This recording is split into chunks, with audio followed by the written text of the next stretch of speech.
Senhor esteja convosco. Ele está no meio de nós. Proclamação do Evangelho de Jesus Cristo segundo Marcos. Glória a vós, Senhor. Naquele tempo, os fariseus e alguns mestres da lei vieram de Jerusalém e se reuniram em torno de Jesus. Eles viam que alguns dos seus discípulos comiam o pão com as mãos impuras, isto é, sem as terem lavado. Com efeito, os fariseus e todos os judeus só comem depois de lavar bem as mãos, seguindo a tradição recebida dos antigos. Ao voltar da praça, eles não comem sem tomar banho e seguem muitos outros costumes que receberam por tradição. A maneira certa de lavar copos, jarras e vasilhas de cobre. Os fariseus e os mestres da lei perguntaram então a Jesus: por que os teus discípulos não seguem a tradição dos antigos, mas comem sem lavar as mãos?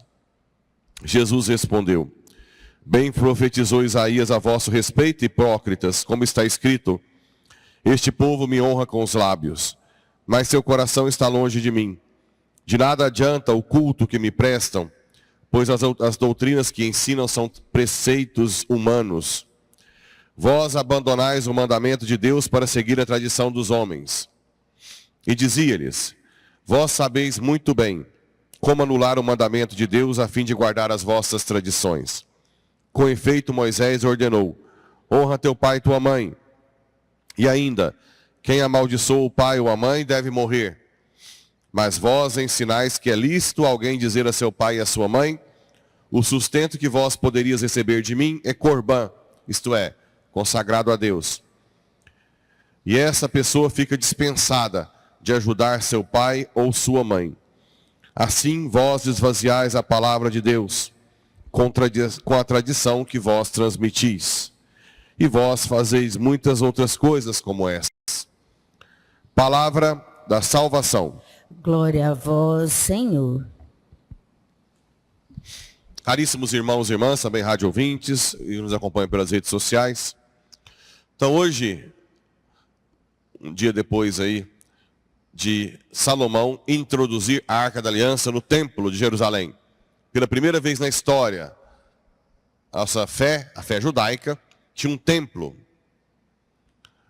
Vocês lembram como era o templo? Tinha a parte de fora, o átrio, onde o povo se reunia, onde matava os animais.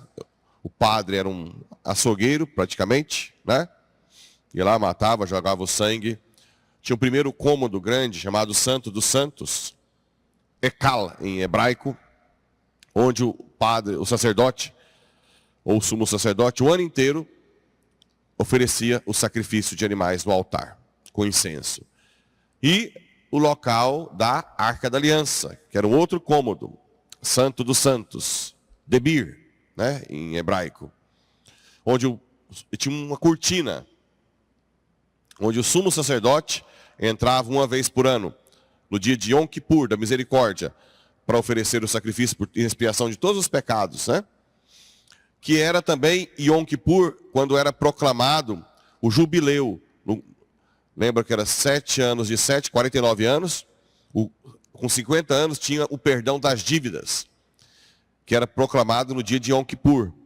Então quem tinha perdido terra por causa de dívida, restabeleceria sua terra, e aí os judeus garantiam que as terras continuariam com os judeus. Então era o jubileu, né? Bem, então agora tem um templo. Mas a gente sabe que Deus está muito acima do templo. Muito além. O Deus que criou tudo, né? Na Bíblia tem muitas passagens, como vocês querem colocar um templo para eu colocar meus pés, se eu sou o criador de tudo, né? Ora, o que Salomão faz aqui? Primeiro, reconhece que Deus é tudo. Põe os pés diante do altar e diz: ó Senhor Deus de Israel, não há Deus igual a ti, nem no mais alto dos céus, nem debaixo da terra. Tu és fiel à tua misericórdia. Mas será que Deus pode realmente morar sobre a terra? Ele está questionando. Se os mais altos dos céus não te podem conter, muito menos uma casinha dessa. Então, Nós também hoje temos que ter a noção de que Deus é o Criador de tudo. Que Deus está muito acima de qualquer coisa. Às vezes a gente vê terremotos que destrói a igreja, né? Aí o povo, mas por que Deus permitiu? Calma. O templo maior, o templo do Espírito Santo, somos nós e o corpo de Cristo, a igreja invisível. Que é necessário também a igreja visível. Mas aí o que Salomão continua falando? Mas atende, Senhor meu Deus, a oração e a súplica do teu servo que ouve o clamor, que ele faz hoje em tua presença. Né? Ouve a oração do teu servo neste lugar. O fato de Deus ser infinitamente acima de tudo, não impede que ele queira um lugar para tornar sagrado. Hoje com mais força, porque hoje nós temos o próprio Deus que se encarnou. A encarnação de Cristo é um sinal forte de que Deus quer realmente levar a sério muita coisa do criado. Então um templo é sagrado. Você não pode entrar aqui na igreja de qualquer tipo, com roupas sensuais. Você não pode fazer coisas na igreja, por exemplo, que são imorais. Não, imorais não pode em lugar nenhum, né? Mas, por exemplo, um namoro, alguma coisa dentro da igreja, conversar fofocas, potocas. A igreja é um lugar santo. Hoje, mais que tudo, quando você passa em frente à igreja, é de bom tom que você faça o nome do Pai, em respeito. Dizem que São Francisco de Assis, quando viu uma torre de igreja à distância, ele dizia aquela frase da Via Sacra: eu adoro e vos bendizemos, porque pela vossa santa cruz remistes o mundo. Ele amava falar isso. Não podia ver uma torre de igreja. A gente nota que quanto mais santa é a pessoa, mais reconhece a sacralidade da igreja. Igreja, cemitério, né? Cemitério é santo também. Porque nós somos templos do Espírito Santo. Não está ali qualquer coisa. Roubar ossos, por exemplo, é gravíssimo. Fazer rituais satânicos em cemitério é gravíssimo, né? Porque é santo o lugar. Ora, Deus ouvindo isso, é claro que conta o fato de vir à igreja. Se você reza o terço em casa, é indulgência parcial. Se você reza o terço diante do Santíssimo, é indulgência plenária. Assim como rezar o terço em família, né? Tem um poder extraordinário. Então é claro que o templo, quem vem ao templo rezar, não é a mesma coisa de ficar em casa. Não é desprezar a oração no quarto. Tem gente que usa aquela passagem, vai e tranca no quarto. Tudo bem, uma oração pessoal, mas Jesus diz, onde tiver 2 ou mais em meu nome, estarei no meio deles. Então o templo é um lugar especial para a oração, para estar em intimidade com Deus, para ser ouvido mais fortemente. Porque também no templo, você mostra que você renunciou o seu tempo, que hoje quase ninguém quer renunciar para Deus, para vir até aqui. É um outro sinal de renúncia que você faz por amor a Deus, né? Então o templo é sagrado. E no Evangelho, a gente vê essa questão dos fariseus cobrarem que os discípulos de Jesus não lavavam. Na época judaica tinha várias normas, como lavar de fora para dentro, lavar a mão, para tudo quanto é tipo de ritual, né? Eram muitas regras. E aí chegaram nos discípulos e falaram, mas seus discípulos comem os pães com as mãos impuras, sem terem lavados. Já que os fariseus só comem depois, né? De lavar a mão. E ao voltar da praça, eles tomavam banho ainda. Tinha todos os rituais. No islamismo também tem.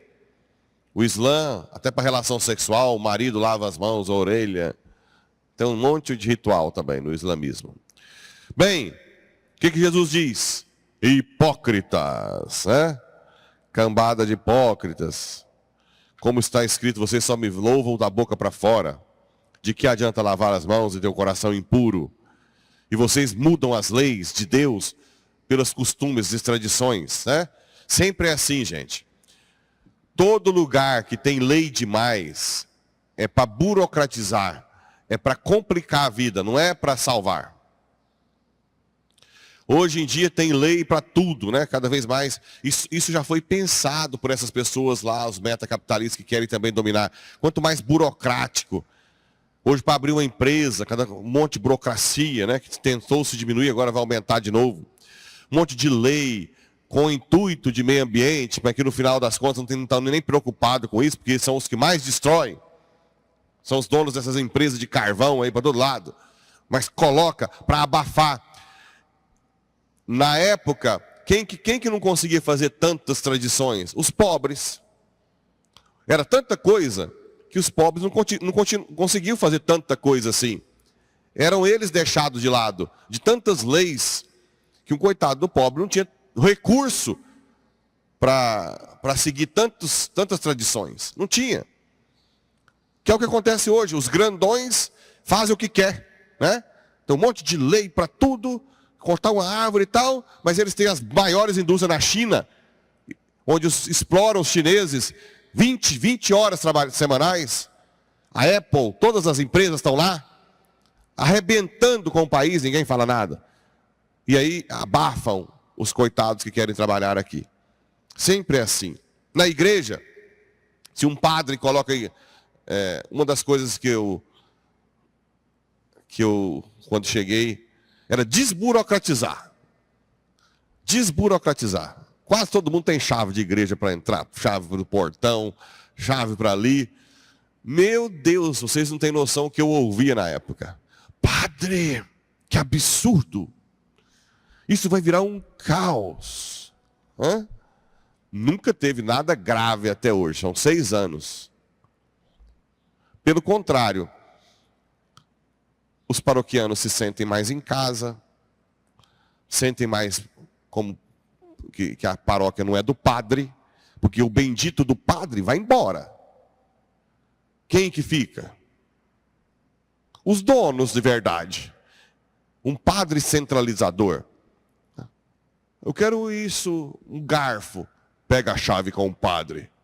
Aí vai no padre. Padre, por favor, eu posso... Mas para que você quer um garfo?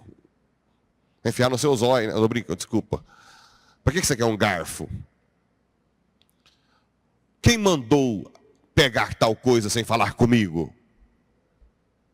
Isso é um saco, isso é impossível. Ninguém aguenta. Quem se sente em casa num lugar desse? Quem? Quem aguenta tamanha burocracia? Ou chega um coitado lá da fazenda, 6 horas da tarde, e tem a regra que tem que fechar a igreja, e fica alguém aí esperando a pessoa rezar, e vem o padre, por que não fechou a igreja? É regra, né? Tem que fechar. Não, padre, mas a pessoa veio da roça, não tem problema, venha mais cedo. Isso acontece aqui em Porá, nem em Goiás, não. Estou falando lá de Marte, Vênus, Saturno. Alguns ETs vieram aqui e contaram que lá tem padre assim. Certo? Mas isso transforma o ambiente insuportável. Quanto mais burocracia. Claro que a desordem também. Tem que existir uma certa lei. É isso que Jesus diz. Vocês, além das leis de Deus, criam um monte de tradições humanas que abafam a pessoa. Existe a lei mínima, né? As pessoas que têm chave têm responsabilidade. Tem que ver se está saindo, está fechando. Se pôs o alarme, né? Se está tudo organizado. Se está sob ordem. Se o Santíssimo não está correndo risco. Observar. Não sair com o Santíssimo exposto aqui e deixar no final de semana sozinho, apesar que agora a gente paga guarda. Mas existe uma responsabilidade, existe uma ordem, a ordem moral que é saudável. Não pode ser uma desordem, né? Mas quando é tudo burocrático demais, não existe amor. pela milésima, quingentésima vez, eu vou repetir o que o meu professor falou lá uma vez. O santo é a pessoa mais imprevisível, não é previsível. Porque o santo age de acordo com o amor, não pela lei, na lei pela lei. O santo age de acordo com a situação. E nós precisamos de pessoas santas. E olha que interessante, hoje eu faço meus atendimentos e eu vejo o povo se sente tão em casa, e a casa é de vocês, não é do padre, que o povo mesmo acolhe os outros, o povo mesmo mostra onde estão as coisas, o povo mesmo explica que pode rezar aqui, pode fazer aqui e tal. Existe uma familiaridade, existe uma relação familiar, né? De vez em quando alguém cobra, as despesas estão altas, aí sempre tem alguém que fala, não, todo mundo come aqui, padre, na cantina, não precisa. Aí nós vamos olhar quanto que gasta, uma merreca por mês. E o tanto que esse comer na cantina não deixa mais familiar. Hã? Ou não? Deixa ou não deixa? Vocês acham que compensa deixar de gastar uma merreca, sei lá, para não ter nada ali? Então, cuidado com muita regra. Cuidado. Por trás tem opressores, gente poderosa, que para eles mesmos não cumprem coisa nenhuma. A começar dos fariseus e a chegar dos grandões hoje, que enfiam leis ambientais, leis sei lá o quê, não pode aquilo, né? Não pode aquilo. Se não abrir uma empresa, terá o quê? Tem multa daquilo. Coitado do pobre ou do pequeno empreendedor. Não dá conta, né? Nem de abrir uma empresa, nem de tocar um negócio. Mas enquanto eu tiver autoridade numa igreja, ela vai ser sempre assim. Com os mandamentos de Deus. Mas uma casa, a sua casa. A sua casa não tem as leis o tempo todo que você tem que fazer. Porque você ama. Se você ama, você vai agir bem na sua casa. Que Deus nos ensine a amar a casa dele. Assim seja. Amém.